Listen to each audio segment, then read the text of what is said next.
And did you know there's something called the Sikh Freedom Alliance? I didn't know about it. Now I do, and now you do. Take a look. Hello everybody, Sikh Freedom Alliance here, and we are very close to Ottawa now, and I want to speak something before we get there. Truth and freedom has no race or color, and Sikhs are brought up to expose oppression and fight tyranny. And I want to say something. If somebody wants to go take a vaccine, they can go take a vaccine, but don't force it on anybody. And Trudeau and Jagmeet is calling us, everybody here, terrorists. They are the real terrorists, and we don't agree with them. Let's go! Woo-hoo!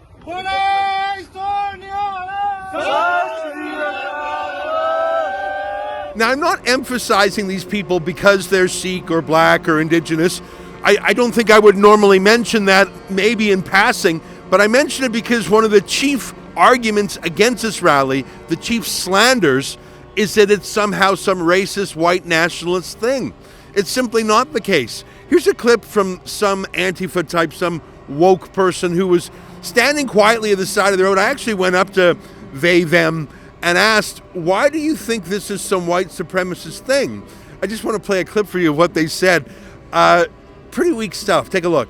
Well, there are some people here who don't agree with the protesters. They're a counter-protest. So I thought I'd ask them what their point of view is. You can see their sign. The convoy organizers are white nationalists. The convoy drew attention to far-right groups. You are privileged in their supporters if that doesn't disturb you. On what basis are you saying that they're white nationalists? I've seen a number of folks who are visible minorities, Sikhs, got a lot of Sikh truckers. On what basis are you saying they're racist? I'm saying the organizers. So Tamara Litch and Pat King are behind this. He's been promoting the Trump convoy, and Tamara Litch had funded it. She funded it. Can I ask you, because I know a little bit about Tamara Litch. She's a Métis woman, so she's indigenous. Yeah. How can she be a white nationalist if she's actually Aboriginal? So white nationalism is an ideology. It doesn't belong to one race. It's just to promote the white power that they have in society. So you think that as a Métis woman, she's actually a white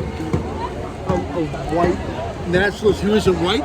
I say that she is because she's had ties to the yellow vest, and them realized that was pretty stupid, but the CBC, the CTV, the mainstream media, they've been absolutely unhinged. You think I'm kidding? Here is an actual CBC anchor, get this, swear to God, saying that this whole trucker convoy was organized, I swear I'm not making this up, by Vladimir Putin. Just take a look at this.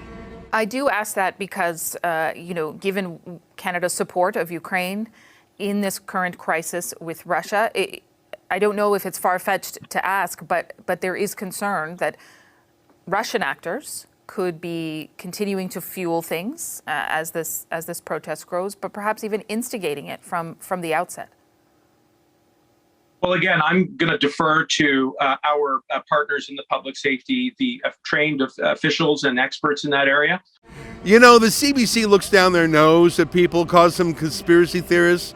I have never heard anyone say anything as kooky as Vladimir Putin organized. I mean, that's Sasquatch stuff. That's UFO stuff. That's Loch Ness Monster conspiracy theories. That's Justin Trudeau's state broadcaster. So let me tell you what they've been saying.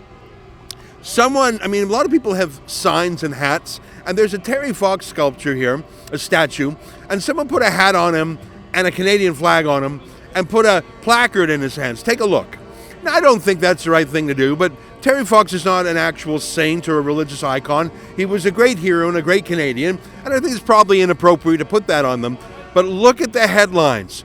Terry Fox statue desecrated. Well, I don't think it was really sacred to begin with, but desecrated. It wasn't spray painted, it wasn't decapitated, it wasn't knocked over, and in fact, that was cleaned up pretty quickly.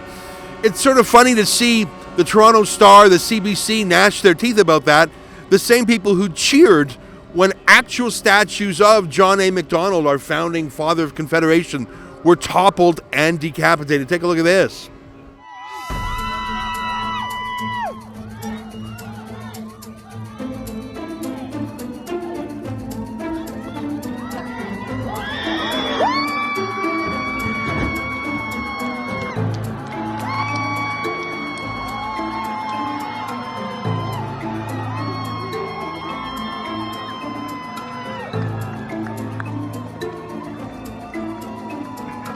Now, I knew that these truckers were ordinary people, severely normal people. And I'm a Jew who's lived in Canada for 49 years, and I have to tell you, I've been to 9 provinces and 2 territories, and I have never seen a Nazi flag, a Nazi incident in my life. 49 years I've been crisscrossing Canada. I think I've traveled more than most. I just simply have never ever seen it. And I go to political places. I go to, quote, right-wing places.